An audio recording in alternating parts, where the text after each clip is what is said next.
Halo sahabat cerdas, Assalamualaikum warahmatullahi wabarakatuh.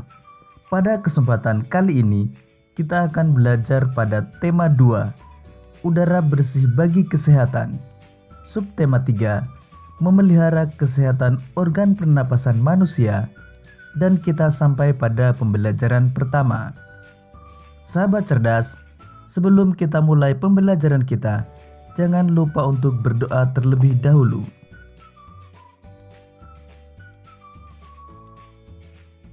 Kita tentu selalu menjaga kesehatan tubuh, termasuk kesehatan organ pernapasan.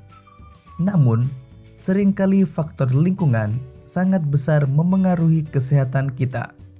Seperti yang terjadi pada tahun 2015, bencana kabut asap melanda sebagian wilayah Indonesia, terutama di Sumatera dan Kalimantan. Sekarang mari kita baca bacaan berikut ini untuk mengetahui bahaya kabut asap bagi kesehatan manusia.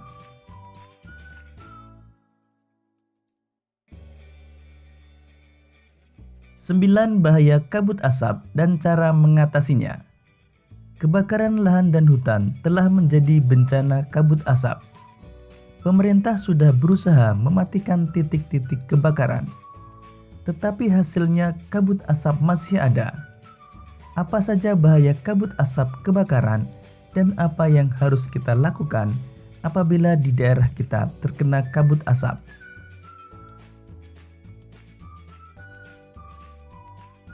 Berdasarkan pantauan, indeks pencemaran udara di Jambi, Palembang, dan Palangkaraya sudah sangat tinggi atau tidak sehat. Tidak sehat karena asap kebakaran hutan dan lahan menyebabkan debu atau partikel halus hasil kebakaran seperti jelaga. Saking halusnya, partikel ini akan dengan mudah terisap dan mengotori sistem pernapasan.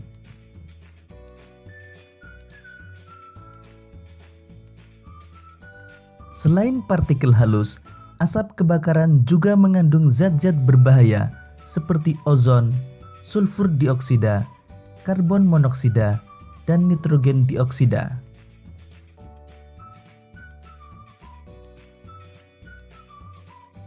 Kabut asap ini dapat mengganggu kesehatan semua orang, baik orang yang kondisinya sehat maupun yang sakit. Namun, pada orang yang kondisi kesehatannya kurang, khususnya pada orang yang memiliki riwayat penyakit pernapasan, anak-anak dan balita, kabut asap adalah bencana yang bisa mengancam jiwa.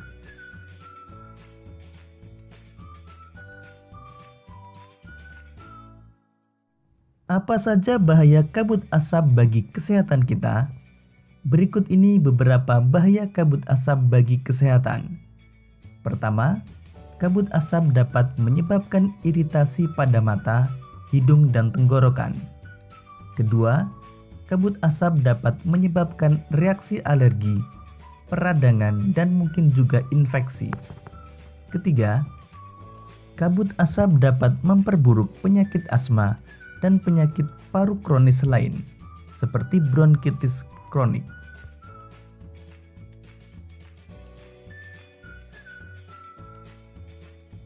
Keempat, kabut asap dapat menyebabkan kemampuan kerja paru berkurang dan menyebabkan seseorang mudah lelah dan mengalami kesulitan bernapas. Kelima, kabut asap dapat menyebabkan orang lanjut usia dan anak-anak yang mengalami daya tahan tubuh rendah akan lebih mudah mengalami gangguan kesehatan. Keenam, kabut asap dapat mengurangi kemampuan tubuh dalam mengatasi infeksi paru-paru dan saluran pernapasan, sehingga lebih mudah terjadi infeksi.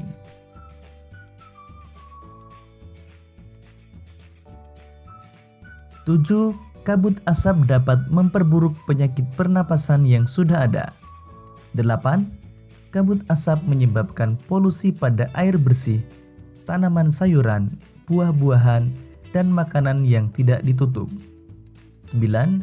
Kabut asap memperburuk kondisi lingkungan sehingga infeksi saluran pernapasan akut atau ISPA akan mudah terjadi.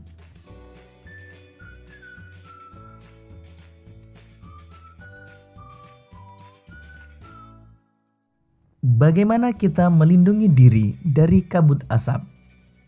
Pertama, hindari atau kurangi aktivitas di luar rumah atau gedung, terutama bagi mereka yang menderita penyakit jantung dan gangguan pernapasan. Kedua, selalu memakai masker jika harus pergi keluar rumah atau gedung. Pakailah masker dengan benar untuk menutupi hidung dan mulut.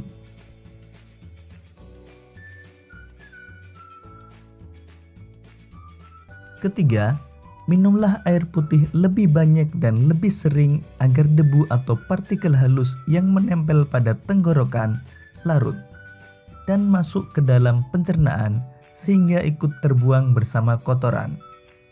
4. Segeralah berobat ke dokter atau sarana pelayanan kesehatan terdekat bila mengalami kesulitan bernapas atau gangguan kesehatan lain.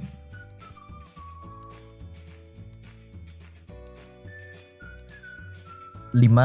Segera lakukan perilaku hidup bersih sehat atau PHBS seperti makan makanan bergizi, banyak minum, banyak mengonsumsi buah, jangan dekat-dekat orang merokok, dan istirahat cukup. 6. Upayakan agar asap dari luar tidak masuk ke dalam rumah atau gedung. 7. Tempat penampungan air minum dan makanan harus ditutup dan terlindung dengan baik.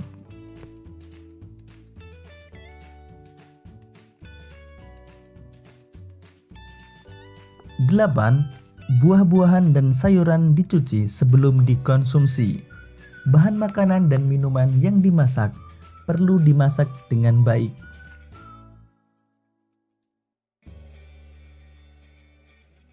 Sahabat cerdas, berdasarkan bacaan 9 bahaya kabut asap dan cara mengatasinya, buatlah pertanyaan dan jawabannya dengan menggunakan kata tanya apa, siapa, di mana, bagaimana, dan mengapa.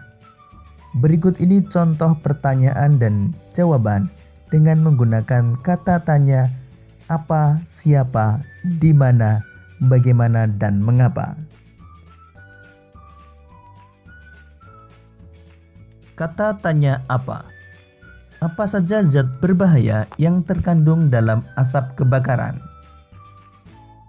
Asap kebakaran mengandung zat-zat berbahaya seperti ozon, sulfur dioksida, karbon monoksida, dan nitrogen dioksida.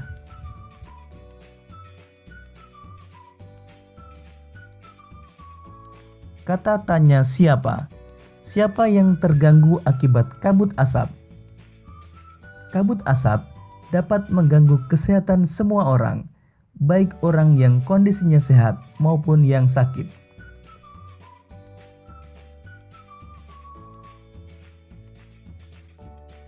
Kata tanya di mana? Di mana daerah yang memiliki indeks pencemaran udara sangat tinggi atau tidak sehat? Indeks pencemaran udara di Jambi, Palembang, dan Palangkaraya sudah sangat tinggi atau tidak sehat. Kata tanya bagaimana? Bagaimana kita melindungi diri dari kabut asap? Cara melindungi diri dari kabut asap antara lain: hindari atau kurangi aktivitas di luar rumah atau gedung, selalu memakai masker jika harus pergi keluar rumah atau gedung, dan minumlah air putih lebih banyak dan lebih sering. Kata tanya mengapa? Mengapa asap kebakaran hutan dan lahan tidak sehat? Asap kebakaran hutan dan lahan tidak sehat karena menyebabkan debu atau partikel halus hasil kebakaran seperti jelaga yang mudah terisap dan mengotori sistem pernapasan. Demikian tadi sahabat cerdas pembelajaran kita pada tema 2, subtema 3, dan pembelajaran pertama. Untuk menguji pemahamanmu, kamu dapat mengerjakan latihan soal yang terdapat pada deskripsi video ini.